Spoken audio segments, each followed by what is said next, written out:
Bismillahirrahmanirrahim. Assalamualaikum warahmatullahi wabarakatuh. Saya Rifki Faisal Rizaldi. Di video kali ini, saya akan menjelaskan mata kuliah Etika Profesi dan Tata Kelola Perusahaan yang bermaterikan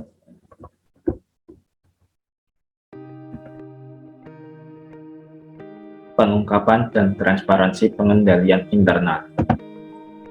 Yang pertama, jenis pengungkapan. Jenis pengungkapan terbagi menjadi dua, yaitu pertama, pengungkapan wajib atau mandatory disclosure.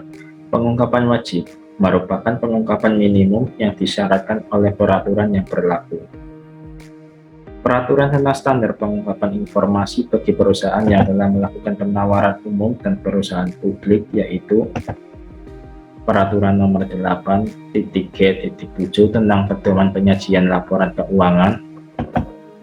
Kemudian Peraturan Nomor 8.G.2 tentang laporan tahunan. Peraturan tersebut diperkuat dengan Keputusan Ketua Bapepam Nomor Ket 17/PM/1995. Kemudian diubah menjadi Keputusan Ketua Bapepam Nomor Ket 38/PM/1996 yang berlaku bagi semua perusahaan yang telah melakukan penawaran umum dan perusahaan publik.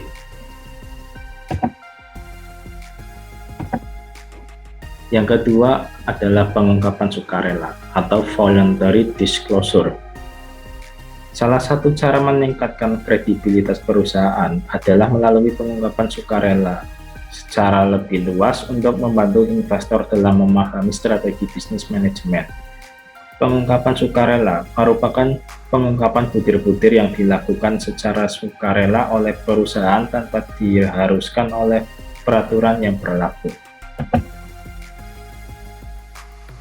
Sedangkan dari sumber PSAK dapat disimpulkan bahwa informasi lain atau informasi tambahan telahan keuangan yang menjelaskan karakteristik utama yang memengaruhi kinerja perusahaan, posisi keuangan perusahaan, kondisi ketidakpastian, laporan mengenai lingkungan hidup, laporan nilai tambah, merupakan pengungkapan yang dianjurkan dan diperlukan dalam rangka memberikan penyajian yang wajar dan relevan dengan kebutuhan pemakai. Yang selanjutnya adalah kebijakan pengungkapan. Menurut OECD, Organization for Economic Cooperation and Development tahun 2004, pengungkapan harus termasuk, namun tidak terbatas pada informasi material terkait. 1. Kinerja keuangan dan operasi perusahaan. 2. Tujuan perusahaan. 3. Kepemilikan dan hak suara utama. 4. Kebijakan remunerasi untuk anggota Dewan Komisaris dan Direksi dan informasi mengenai anggota Dewan termasuk kualifikasinya, proses seleksi, jabatan direktur dan komisaris perusahaan yang lain, dan apakah mereka independen.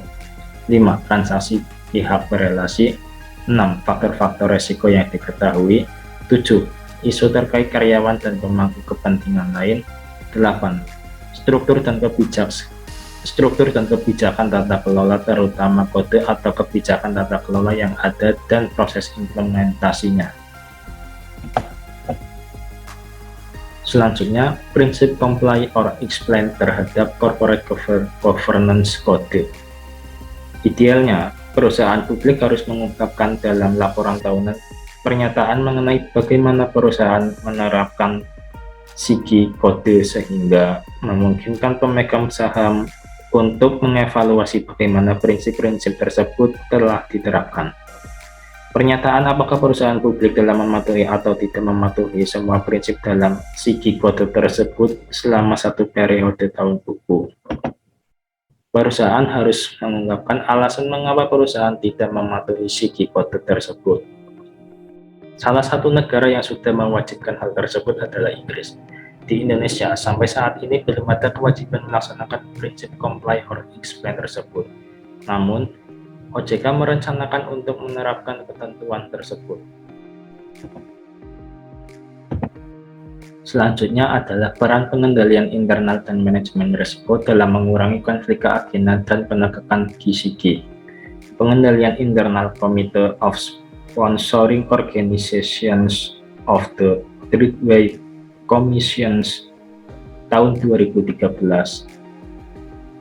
adalah proses yang dipengaruhi oleh Dewan Manajemen dan personel lain di perusahaan yang dirancang untuk memberikan keyakinan memadai terkait pencapaian tujuan berikut. 1. Efektivitas dan efisiensi operasi. 2. Keandalan laporan keuangan. 3. Kepatuhan terhadap hukum dan regulasi yang berlaku.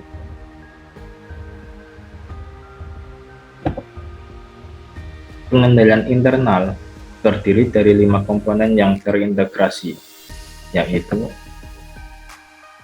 pertama, lingkungan pengendalian; kedua, penilaian resiko; 3. Aktivitas pengendalian; keempat, informasi dan komunikasi; kelima, aktivitas monitoring.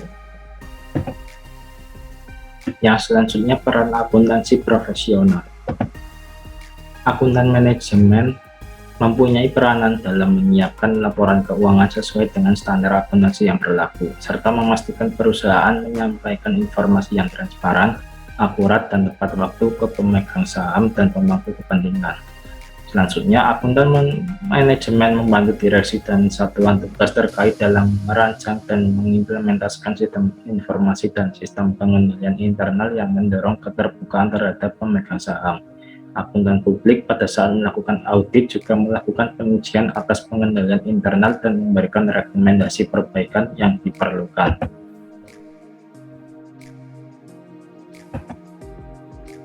Selanjutnya, auditor internal secara berkala melakukan pengujian atas pengendalian internal serta melaporkan hasilnya kepada direksi dan dewan komisaris atau juga komite audit. Auditor internal membantu direksi dalam memperkuat dan meningkatkan pengendalian internal. Auditor internal memberikan saran atau masukan untuk memperbaiki proses mengidentifikasikan risiko dan manajemen risiko. Selanjutnya, akuntan profesional sebagai anggota komite audit membantu dewan komisaris dalam melakukan fungsi pengawasan atas sistem pelaporan keuangan, sistem pengendalian internal dan manajemen risiko perusahaan serta ketaatan terhadap aturan yang berlaku, termasuk aturan terkait pengungkapan dan transparansi.